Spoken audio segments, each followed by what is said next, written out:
बहुत सालों पहले की बात है। एक घना जंगल था जहाँ हर जानवर अपनी मर्जी से खुशहाल जीवन जीता था। पर उस जंगल में सबसे ताकतवर था शेर। वह सभी जानवरों पर रोब जमाता।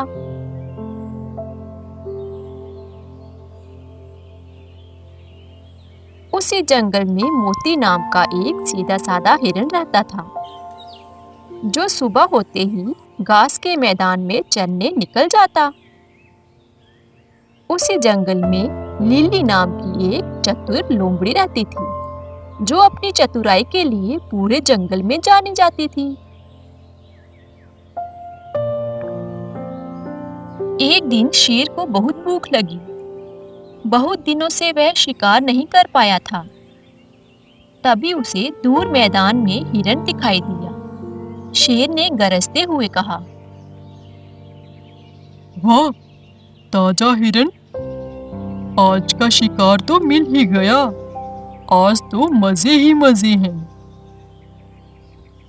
शेर धीरे धीरे झाड़ियों में छिपकर हिरन की ओर बढ़ा, लेकिन तभी हिरन ने चौंकते हुए कहा, अरे बाप रे! लगता है शेर इधर ही आ रहा है। मुझे यहाँ से भागना होगा। हिरन वहां से तुरंत दौड़ पड़ा। वह तेज भागा और आखिर एक गुफा में जाकर छुप गया। दूसरी ओर लिली लोमड़ी, जो हर जानवर की बातें सुनती और अपनी योजना बताती, उसने शेर की दहाड़ सुनी। शेर बहुत गुस्से में है। अगर मैं उसकी मदद करूं तो वह खुश हो जाएगा।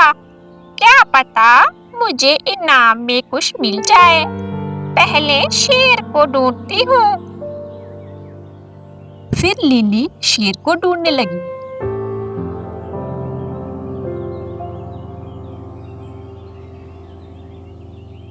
अरे शेर महाराज तो यहाँ है।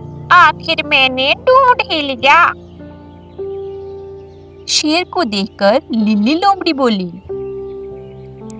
राजा जी, आप परेशान क्यों हैं?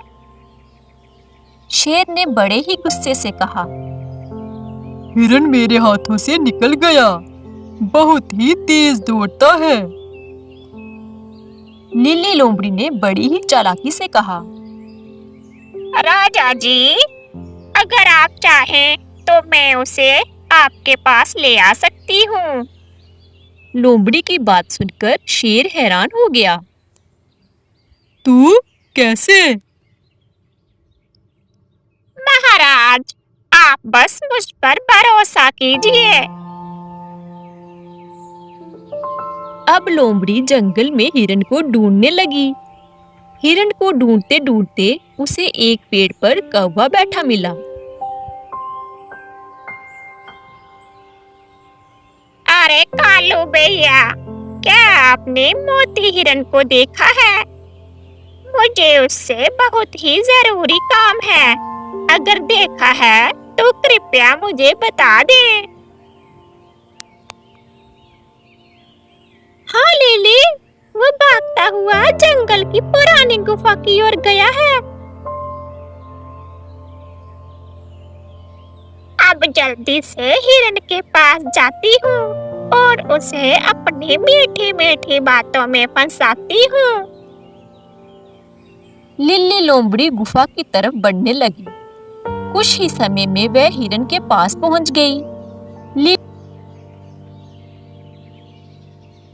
लिली ने हिरन से कहा, मोती भैया, मैंने एक बहुत सुंदर फूलों वाला बाग देखा है। वहाँ चलो। वहाँ तुम्हें शांति से रहने को मिलेगा। कोई शेर वेर वहाँ नहीं आता। हिरन ने डरते हुए कहा, सच कह रही हो? पर मुझे तो डर लग रहा है। अगर डर से भागते रहोगे तो कभी जीवन का मजा नहीं ले पाओगे। लोमड़ी के मीठे शब्दों में फंसकर हिरन तैयार हो गया। वह लोमड़ी के पीछे पीछे चल पड़ा। लोमड़ी हिरन को धीरे धीरे उस दिशा में ले गई जहां शेर छिपा बैठा था। हिरन ने हंसते हुए कहा,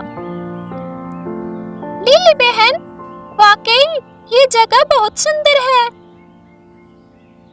तभी अचानक से हिरन के सामने शेर आ गया और गरजते हुए कहता है,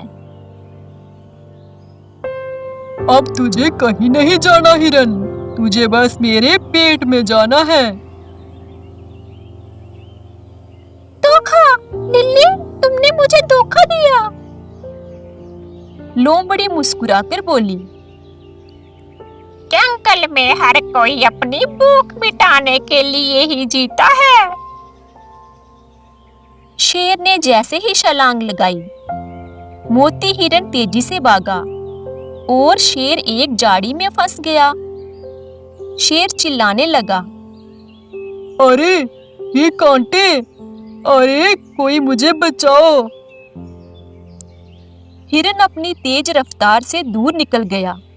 ये देखकर लोमड़ी हैरान थी। हे भगवान, ये तो शेर को भी मात दे गया। इस घटना के बाद जंगल के सभी जानवर इकट्ठा हुए। सभी को लगा कि शेर और लोमड़ी की चालाकी से कोई भी सुरक्षित नहीं है। बबलू बालू ने कहा, लिली लोमड़ी, तू जानबूझकर मासूमों को फंसाती है। हमें एक पंचायत करनी चाहिए। जंगल में एक सभा बुलाई गई। सभी जानवरों ने मिलकर फैसला लिया। मेरे जंगल के वासियों, सभी ने ये फैसला लिया है कि शेर को 1 महीना राजगद्दी से हटाया जाता है और उसे अकेले रहकर अपनी गलती पर सोचने को कहा जाता है, और लिल्ली लोमड़ी को जंगल के किनारे भेजा जाए, यहाँ वह किसी को नुकसान ना पहुंचा सके। बबलू बालू की बातें सुनकर मोती हिरन ने कहा, मैं किसी से बदला नहीं लेना चाहता, पर अब मुझे और इस जंगल के मासूम जानवरों को सतर्क रहना होगा। इस तरह जंगल में एक नई व्यवस्था बनी, जहां हर जानवर की सुरक्षा सबसे पहले थी। इस कहानी से हमें यही सीख मिलती है, जो दूसरों को धोखा देता है, उसका अंत अच्छा नहीं होता।